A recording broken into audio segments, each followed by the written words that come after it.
Resting my head against the window, swaying with the rhythm of the train, I just gaze out at the scenery as the buildings turn into greenery. Today is the day I moved to an unfamiliar rural town. I'm a 35-year-old office worker, employed in research. I work at a pharmaceutical company, part of the development research department. Our department is moving to a branch in the countryside, so all of us are being transferred. That's why I'm moving to the countryside. Born and raised in the city, this is my first time living in the countryside. Far from being excited, I'm weighed down by the thought of the inconveniences to come, being so used to the conveniences of city life. With these feelings, I arrived in this town. Now, several months later, I'm finally getting used to commuting to the new lab. As expected, this is a rural town with nothing much around, but the huge lab here is more convenient than the small one at our city headquarters. Still, life here is inconvenient. No convenience store nearby for a quick snack, and if I run out of household items, it's a 30-minute drive to the nearest supermarket. I'm certainly feeling a bit weary of this lifestyle. And lately, this fatigue isn't just physical but mental as well. The reason isn't just this rural town, but something else. It's the recent change in our department head, Tyson. "Hey, John, you're staying late today." "Again today. Can't be helped. I'm tied up with entertaining clients. There's a report I need to submit to headquarters by tomorrow. You get it, right? But that report needs your review before sending, right? Just leave it. Entertaining clients is more important." "Entertaining? You've just been bar hopping with locals lately. Did you say something? Don't you know what could happen to you in this town if you defy me?" "Yes." Since the boss's oversight has diminished, Tyson has become quite tyrannical since moving here. Back at headquarters, he was unremarkable, quiet, not particularly capable, but harmless. Does a change of environment bring out a person's true nature? Unreasonable scolding, nonsensical instructions. Yet, all of us, my colleagues, juniors, even my seniors, had no choice but to silently comply. Sigh, tired again today. Walking down a large, solitary road, I stopped by a small, privately owned store before heading home. There are fields on both sides, and the smell of earth wafts with every breeze. With no convenience store nearby for a late-night snack, visiting this shop has become part of my daily routine after work. "Well, hello, welcome, John." A slightly older woman greets me with a smile. "Hard at work again today. You really put in the effort, don't you?" she says as she hands me a bag, and I always make sure to thank her before taking it. "Thank you." "Come again soon." Cicadas buzzed, and a breeze rustled through. The sun had tilted further since earlier, beginning to darken the sky. It's a good 30-minute walk home, so I opened one of the beers I just bought. When opening the can, it made a satisfying sound. Then I sighed and took a gulp. That's good. Lately, I've been thinking a lot. I enjoy my daily research, but I wonder if it's worth coming to such a remote rural area for it. Tyson spends his days bar hopping with locals and often comes in hungover, useless at work. While covering for Tyson and enduring his unreasonable anger, I spend my days solely focused on research. On my days off, I just laze around, fiddling with my phone, not going anywhere. In this lonely rural town, without a girlfriend or friends, there's too little to do alone. Is this really how my life should be? At 35, such concerns have risen. The next day, feeling well rested for the first time in a while, I woke up refreshed and grabbed my phone. What? That moment, I took my breath away. It was already 10 a.m. Oh no, I overslept. Panic set in, and I quickly called the lab, where my colleague Richard answered. "Hello, it's John. Sorry, I overslept. Is Tyson there?" "Hey, good morning." "Nah, Tyson's not coming today. Sounds like he's hungover." Got it, sorry, I'm on my way now. Just leave my work. Nah, it's cool. Why don't you take the day off? What? You've been looking down lately. Probably tired. Take a break today. I've got your work covered. Taking my colleague's advice, I decided to skip work for the day. When was the last time skipped work? But what to do now? I was not even sleepy anymore. As I opened the curtains, thinking this, the sunlit mountains came into view. Huh? The mountains. Suddenly inspired, I quickly packed a towel and water in my backpack and set out for a hike. This is the first time I'm doing something like this since I came here. The air tastes good. Breathing deeply into greenery feels incredibly refreshing. I felt as if my constant complaints and gloominess were being replaced by the clean air. With a youthful spirit, I continued walking, aiming to go as far as I could. Rustling grass. Crunching soil. Amid these sounds, whoosh, I heard something like a fall. What was that? Rushing towards the sound, I found a woman in a tattered state, huddled on the ground. Wow! My shout echoed in response to the scene. Are you okay? Are you alive? Can you get up? I kept calling out desperately. Responding to my voice, the woman slowly opened her eyes. Oh, you're awake. When the woman noticed me, she seemed flustered and whispered in a weak voice, I'm okay. The woman forcefully sat up, said, in a soft voice, and held her ankle with her hand. Does your ankle hurt? Just a moment, please. I took out a first aid kit from my backpack and got out some ointment and bandages. I'll do some first aid. I applied the ointment to her ankle, used a nearby twig as a splint, and wrapped it with a bandage. There, that should do for now. Thank you so much. I was surprised when I heard a noise and then saw you sliding down from above and curled up here. I slipped on the path up there and, before I knew it, I had slid down here. That was close. She kept thanking me over and over, grateful I happened to pass by. Thank you so much. My name is Maria. I'm John. If you don't mind, I can take you to the hospital. I couldn't possibly ask you to do that. I can walk by myself. Ouch.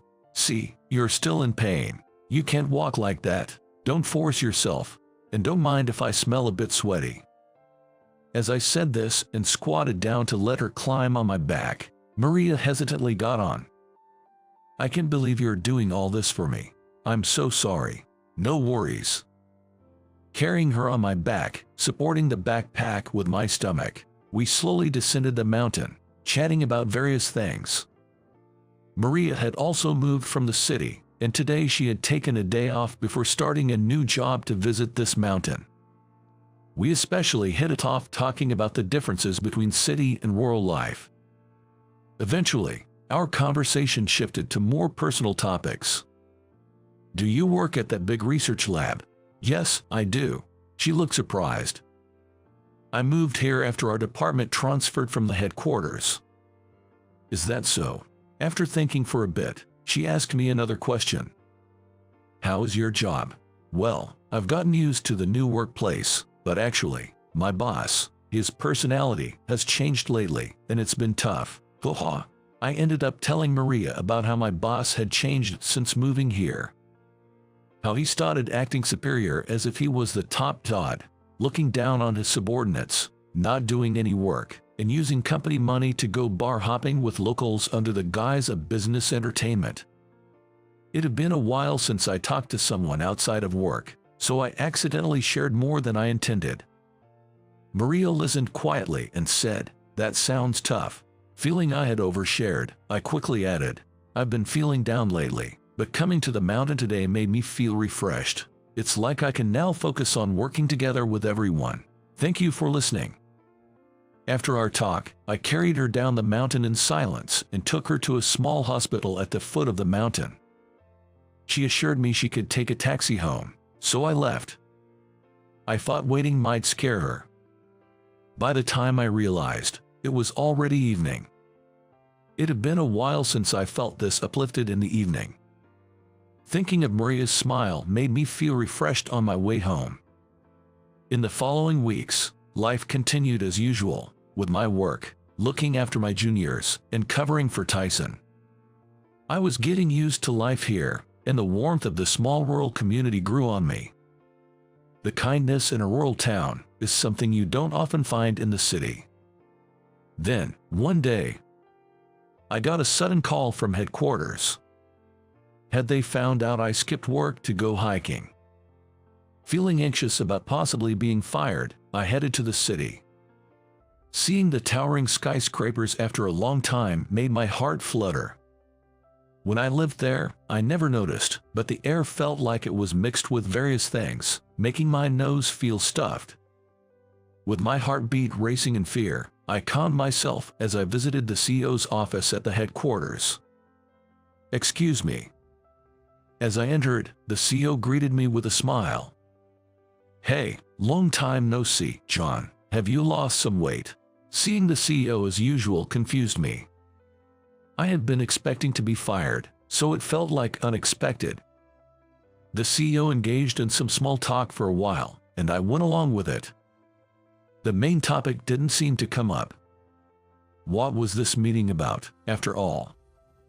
Just as I was wondering, there was a knock on the door. "Come in." The CEO responded, and the door swung open energetically. To my surprise, the woman who entered was Maria, the one who had injured her foot on the mountain. "Wait, aren't you the person from that time? Why are you here?" Surprised, I stared at her as she blushed and shyly said, "I'm sorry about the other day." The CEO, addressing Maria, urged her, "Come here." While I stood there with a puzzled look, Maria cleared her throat just like the CEO and began to speak. "Thank you for helping me that day. My injury has completely healed, thanks to you. I apologize for the late introduction, but I'm Maria, the CEO's daughter." "CEO's daughter? Why were you in that town?" "So, you hadn't heard. That confirms what I said was true." "That's right." Lost in their conversation, I struggled to follow. "Tyson is no good anymore. There's no information sharing at all." "Indeed. Excuse me." Unable to hold back, I interrupted, and Maria smiled at me. "Actually, I was supposed to join the development research department in that town, but I injured my foot and had to return home for recovery. I had told Tyson to convey this to everyone, including you, but it seems no one was informed." "Jess, I heard nothing about it." I brought up the need for reform to the CEO right after hearing about the department's situation from you. "That's what I wanted to hear from you," the CEO added. "Is that so? But why me?" "Because your attitude towards work is admirable." "Really? What you shared while carrying me mirrored what my mother used to say." The CEO nodded at Maria's words. "Cherish unity, as you said. It's similar to my late wife's philosophy. She passed away 25 years ago from an illness. It was the first time I felt like my heart was torn out. Since then, I've immersed myself in work. Maybe to recover. I've been working to reduce the number of families experiencing what my daughter and I went through, increasing lives saved by medicine. So, our company's foundation is built on my wife's words. Cherish unity. The people waiting for our medicine are not strangers, they share our fate." "I see. Which brings me to this. I want you to take over as head of the Development Research Department." Hearing this, I felt a shock as if struck by lightning. "Me? I'm honored, but why?" I was so flustered that I repeated the same question, then embarrassedly shut my mouth. "The Development Research Department is the heart of our company. I want someone who sees helping people as natural and shares my vision to lead it." The CEO smiled warmly, a soft expression I felt I was seeing for the first time. I felt a surge of energy welling up inside me and simply bowed my head. "I'll help too. Let's work together." "See you later then. We'll take care of the formal procedures another day." As I was about to leave the room, saying thank you in response to the CEO's words, I heard a clearing of the throat. "And as a father, thank you for helping my daughter. I'm truly grateful. Things will get busy, but when you have time, I'd like to properly thank you." The CEO bowed slowly. "Don't do that, please raise your head. I only did what anyone would do as a person." Upon hearing my words, the CEO slowly raised his head, looked into my eyes, and said thank you again. I bowed to the CEO and left his office with Maria. Well, I never imagined it would turn out like this. I just gazed out at the view of the buildings turning into greenery. I was reminded of the day I moved. But unlike that day, Maria was now beside me, and I had an important mission of reform ahead. It's going to be busy, but at least it's goodbye to those days of aimlessly following a superior. I felt a passion surging inside me, warming me up. It's been a while since I've felt this way, perhaps since I was a new employee. I want to help people.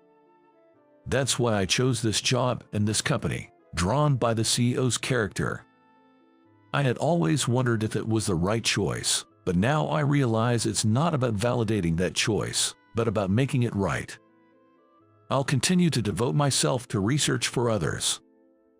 The future surely looks bright. Squinting at the dazzling sunset for a moment, the rural town came into view. I'm looking forward to the future. Upon hearing Maria's words, I slowly nodded in agreement,